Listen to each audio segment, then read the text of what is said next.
Good afternoon, Keith Tebow from FRC Media. As we get set for the November 8th state election, we're speaking to as many candidates as possible to give you the opportunity to make an informed decision when you cast your ballot. I'm pleased to be joined today by one of two candidates who is running for state attorney general in the Commonwealth of Massachusetts, Attorney Jay McMahon. He's the Republican candidate. He'll be squaring off against Democrat Andrea Campbell on November 8th. Attorney McMahon, how are you? Thank you for joining me here. Hey, it's my pleasure to be here. And good afternoon. I hope all is well. Yeah, thank you. And thank you for speaking to the voters of Fall River. I know you've been doing a lot of these over the past few months. We'll be doing a lot more. And I do appreciate the short time we have with us. For people who don't know you, Attorney McMahon, in short, why do you want to be the state's next Attorney General? Well, as you know, I ran 4 years ago. I ran against Maura Healey, and there were a number of reasons why I was running. And the same goes for today.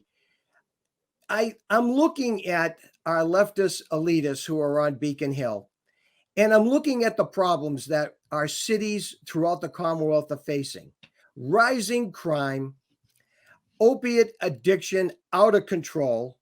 Almost no hope of rehabilitation. There is hope, but not from the government, as we have seen. And I'm just seeing a lot of wokeness coming out of Beacon Hill about things about equity, justice, and things like that. And when I see all that, and I hear Maura Healey, who's our present Attorney General, when the cities were burning in Massachusetts, she says, "Yes, I know American cities are burning, but that's how forests grow." And I thought, well, that's not how businesses grow. That's not how cities thrive. And that's not how communities develop. And so it was just compelling me that I could do so much better job for the citizens of the Commonwealth by just taking a law and order position and following through on it. And so that's why I'm running. Yeah. So let me ask you, is there anything you learned from 4 years ago in terms of campaigning, the grind of it, right?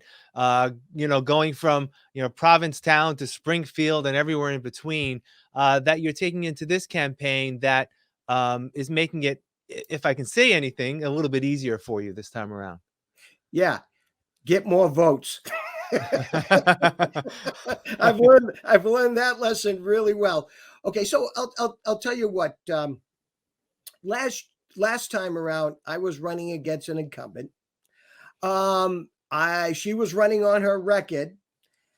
It's hard to get your name and to get noticed when your message is contrary to the opposing party, and they are the party in charge at the moment. But getting your message across to the electorate in the midst of all that, and when I'm a new face, that's how it was 4 years ago. A lot of people didn't know me. The only publicity I really got was that I ran in a primary against an opponent in the Democratic Party, and I beat the opponent 65 to 35%. My opponent was a relatively decent guy. I liked him, but my message resonated amongst my party. But it's the independents. They're 60% of the electorate. And 4 years ago, we did not have the tools and the economy that's happening here. I mean, Ronald Reagan used to ask, are you better off 4 years ago than you are now? Well, if we asked the electorate this time, especially independents, are you better off now than you were 4 years ago? The answer would be absolutely no. The price of gasoline was $1.75. The price of bacon was $4.25. Those prices have quadrupled. Now I know the price of gas is coming down a little bit, but you can't fool the people all the time. And the people are seeing this, and they're listening to their leaders. And to be honest, they want to throw the bums out. They don't care whether you're a Democrat or Republican. If you lended to this economy, if your policies caused this economy, And people are hurting desperately. Right now, we have elderly this winter are going to have to make a choice, heat or eat, but you can't have both because they're on fixed incomes. And when inflation and the price of food doubles, when the price of gas practically triples, now you're in a situation where people who are on fixed income, they had it tough last year. You can imagine what it's going to be like now when they've got to make an election of whether to stay warm or whether to eat. And that's the independents see that. And the independents are going to vote according to those policies, and they will see and undoubtedly say, if they're paying attention, if they're on a fixed income or if they're low to middle class income, they're going to know they have no more disposable income. They can't go out and buy things that they used to. They can't even go out to dinner anymore. It's tough enough just getting enough food going from paycheck to paycheck. They know this, and they're going to vote accordingly. Yeah. Let me ask you, I want to go through some of the issues that you mentioned on your website in terms of some of the priorities that you have. First and foremost, you say that safety of your family, people's families across the Commonwealth are your first priority. How does an attorney general do that? When I think of safety, I think of a lot more of law enforcement, police on the streets. How can attorney general help promote and accomplish your item here in terms of keeping people safe?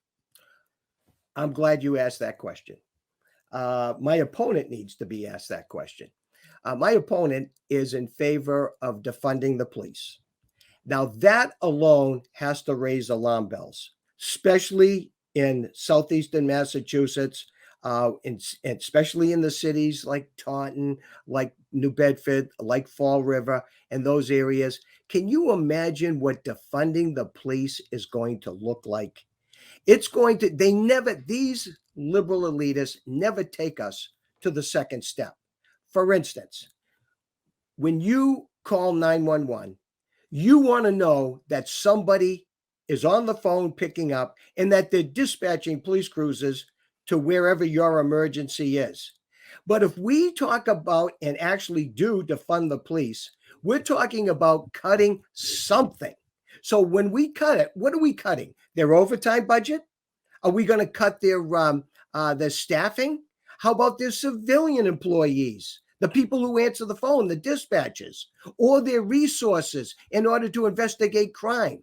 And the whole point is they want to punish the police. Why do we want to punish the police here in Massachusetts? I mean, the police in Massachusetts, there's been no suspect who has died in Massachusetts in the last generation.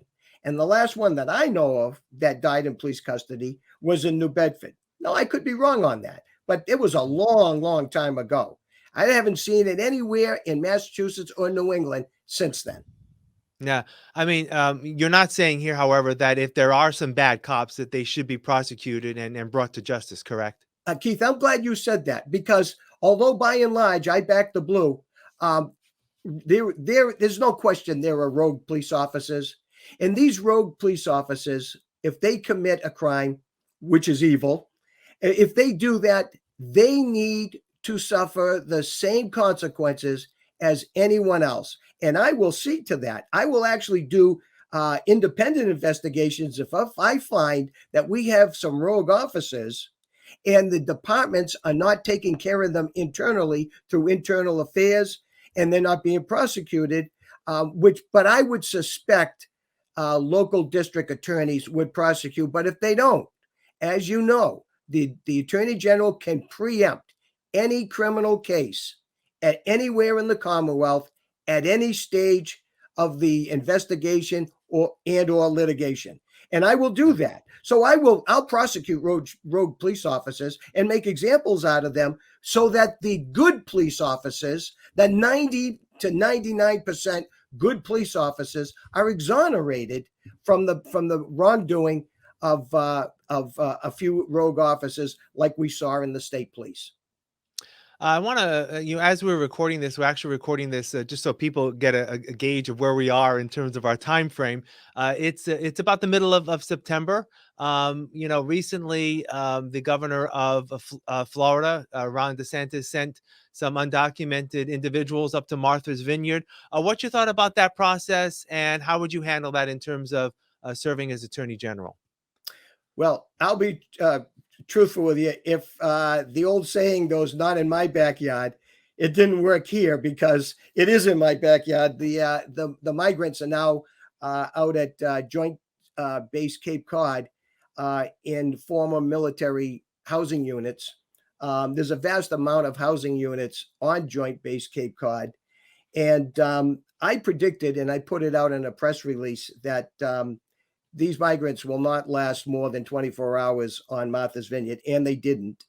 They found housing for them on Joint Base Cape Cod, which is a military base. And the thing that's astounding to me, or astonishing, I should say, is that we found housing in 24 hours for illegal aliens, and yet we've got veterans, homeless veterans on Cape Cod sleeping on park benches that cannot get housing, and they've tried and they've been trying for the last decade. Now, to me, that's the worst crime in all of this. But going back and to your original question, I'm not happy that Governor DeSantis and Governor Abbott are sending illegal aliens all over the country. If they don't send them, we're still going to get them. Massachusetts is a magnet for illegal aliens because they're upon entering here, they're allowed to go to the registry of motor vehicles and get a license. And the registry, while you're there and while you're at it, we just registered you to vote. Now, you and I know they're not going to put down their address on the application, 123 Main Street in Guatemala City. They're not going to put that down. They're going to put down some address somewhere, probably not their address, and then they're going to be registered to vote, amongst other things. Now, I am not against immigration at all.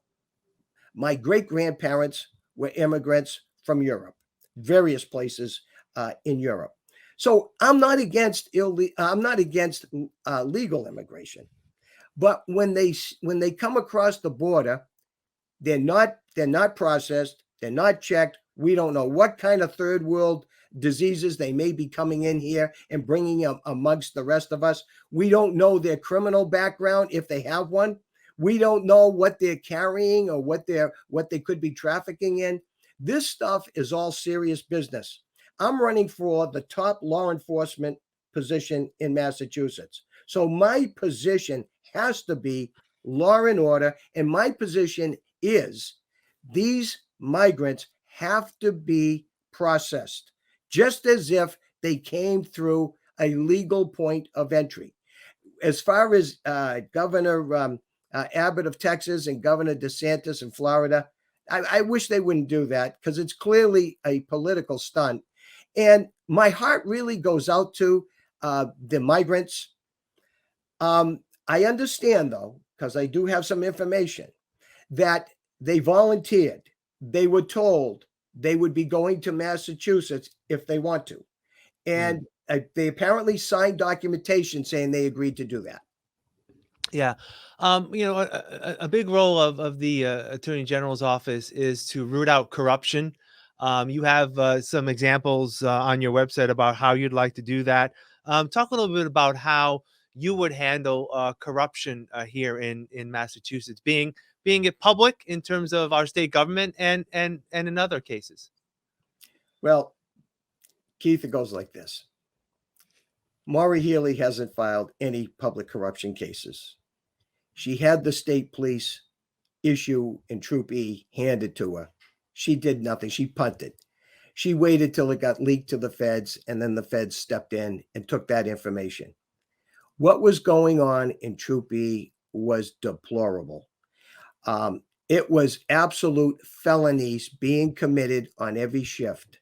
Every shift that those Massachusetts State Police troopers said that they were working a time and a half shift, and they were not on the job. They were somewhere else. That just astonishes me that it's been going on for more than 10 years. That means they knew about it. They were writing phony tickets, or that is that somebody would fill out, one guy would fill out a ticket and the other trooper would write the rest of it to try to prove that the trooper who wasn't in the station was on duty. And in fact, he wasn't. And so it's a conspiracy. Each day they were on, the pay well, each day that they alleged they were on, the swindle was more than $250 each time. So each shift was a felony for that particular trooper. Now, what troubles me is they should have had some trooper, some honest guy at the end of the shift tell everybody that participated in that, fellas, don't go home, line up over there. You're all under arrest. Put your guns here, your badges here. I'm going to process the paperwork. We didn't have that. And it's unfortunate. And it's unfortunate that the Attorney General didn't do her job and prosecuted this. She punted to the feds. Yeah. Another item that's under your category, if you will, of corruption is that you'll investigate every election integrity issue in the Commonwealth. Have there been any that you suspect have taken place, and what would need to be the parameters for which to look at something in the future? Well, I'll tell you what, Keith. I campaign all over Massachusetts, North Adams, Pittsfield, Springfield, all of Worcester County, Essex County, Lawrence, Lowell, Lawrence, Salem, Middlesex County, Lowell, even on Cape Cod. I've been out to one, and I've also been out to Nantucket and Martha's Vineyard. I go everywhere. I talk to the people. In almost every city and town, someone comes up to me and tells me, ask me the question, do you know what's going on here? And I listen to them. They tell me of stories that they know people, public officials, just corrupt public officials. Now, I got to say this. When I'm on the campaign trail on a meet and greet, I'm not there to investigate something as a candidate. But what will I do? I will take the information in. And you asked about elections, and particularly you were speaking toward election integrity. I've had people tell me some issues that have been that have happened in their towns. Some of them have been election wardens, and what they've said to me are election workers. And then what they've said to me was they've seen things go on. Now, I suggested to them that they call the Secretary of the Commonwealth, Bill Galvin, or that they call Maura Healey's office and report this, because it's important that it at least gets on record. I'm told, as far as these people who are doing it, that nothing has been followed up on. Now, if there's an investigation, sometimes the state troopers who are doing the investigation on behalf of the Attorney General, well, they're tight-lipped. They're not telling everybody what they found or anything. And maybe they're compiling something. And maybe there's some indictments going on. As you know, grand jury proceedings are secret. So I can only speculate that nothing's going on. But because we haven't heard anything in the last 8 years of Maura Healey being the Attorney General of any corruption, I suspect there won't be any, and there isn't any. And so what I would do is I would act on every bit of information I get. We will follow up on every lead. If it becomes cold or if there's nothing there, we will tell the person who reported it and let them know we followed up on their lead. We didn't find anything. But if they come up with something else, we'll shake that down. But what we won't do is give them the get lost letter that I have seen that Maura Healey has sent out to people that says, we thoroughly investigated, there's nothing here. Go back to your local police or the district attorney. Yeah. A lot of what attorney general candidates have said, and I did have an opportunity to speak to a couple of the Democrats for the primary election, is, the attorney general's office should be here to help protect those that can't protect themselves. Many of those are the underserved across the Commonwealth. Do you believe in that phrase, or is it more general than that? That every individual here in Massachusetts needs to receive the protection that an attorney general can provide? Well, that's an excellent question because I've watched their debates and I know they talk in terms of equity and disadvantaged and they never actually describe who those people are and they don't describe the setting. To me, each individual is a citizen that is a citizen of the Commonwealth of Massachusetts. Each individual are granted rights under the Constitution. Those are the ones I'm going to protect, granted rights under the Constitution of the United States and of the Commonwealth of Massachusetts. And there's certain statutory rights that we all possess and own. Some of those statutes and rights are situational. In other words, although you possess the right for 24 hours a day, 7 days a week, it's only certain situations in which those rights get to be exercised. And so my point is, for me and as the Attorney General, we will watch for those situations and not just pander to certain segments of the population by saying, well, if you're poor, you're going to get a free lawyer. No, it's not quite like that. If you're poor and the weight of the government is coming against you, then the Attorney General, who's the people's lawyer, will step in there. If you're being deprived, if your right to free speech or to speak before a school committee is being deprived, that's a right that needs to be protected. And I will stand with parents who want to express a grievance to a school committee that won't pay attention to them. I will stand with those parents and I will stand with other citizens whose rights are either being stripped away by some wokeness in City Hall or on Beacon Hill. And I will stand with those whose rights are being taken away, such as the particular gun rights and those kind, where every citizen is afforded those rights. If elected Attorney General, how do you view your potential relationship with both the legislature, more likely than not to continue to be strongly in Democrat Big D hands, and a potential Maura Healey as governor? Will you please stop bringing up my worst nightmare? Okay. It could happen, right? It could happen. Every once in a while, I think about that. And I tease my friends about it. That could, these things could happen. We've got polling data, Mass GOP has polling data that there is a red wave coming in Massachusetts, but I'm not, of course, relying on polling data. What's going to count is how the independents vote, because those are the people who actually put people into office and wind up throwing people out of office. So if there is a Governor Maura Healey, I will work with her. In other words, I'm not coming to Beacon Hill to be divisive. I'm coming to Beacon Hill to be effective. And so to the extent that the governor has a right to appoint the people that they want to appoint, that's the privilege of being the chief executive. She's going to do that, and they're going to institute policies. I will be watching those policies. If they ask me for legal opinions, my office will render them.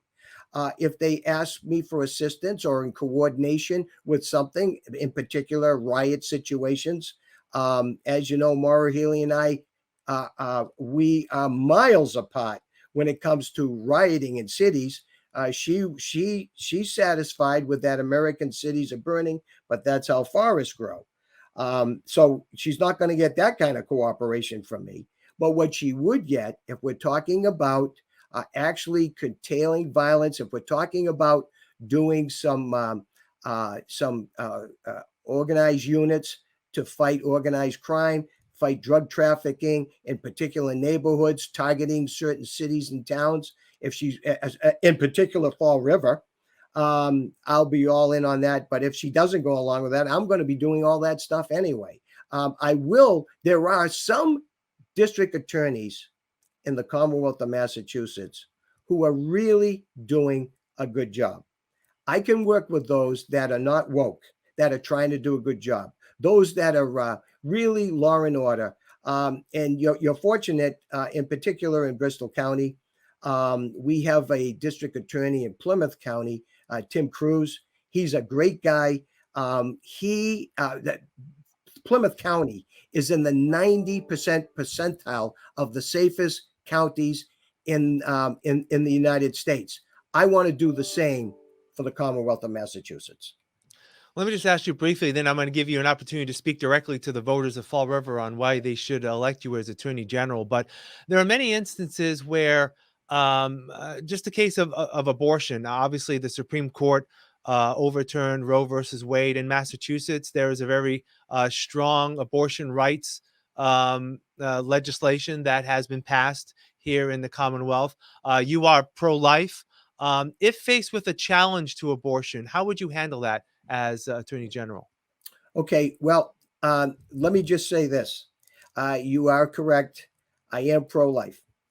When I take the oath of office as Attorney General, the oath that I'm going to be taking, and I take seriously, will be to uphold the laws of and the Constitution and of the United States and the laws thereunder, and the Constitution of the Commonwealth of Massachusetts and the laws thereunder. And so I will do that. If there's a challenge to Massachusetts laws, a constitutional challenge, in some cases, I might be making the challenge. My office may be making the challenge. In other instances, other forces are making the challenge, and I will defend those. I'm going to do the job of the Attorney General. The Attorney General's office is primarily law enforcement, and I will be promoting law and order policies. However, the recent decision in the United States Supreme Court as to abortion does absolutely nothing to the right of abortion in Massachusetts.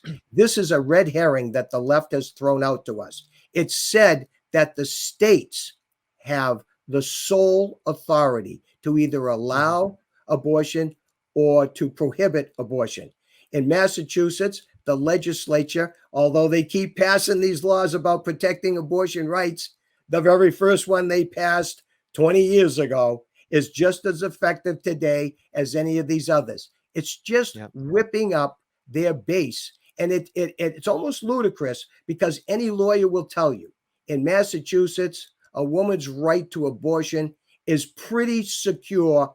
And the Supreme Court decision did nothing to affect that here in Massachusetts.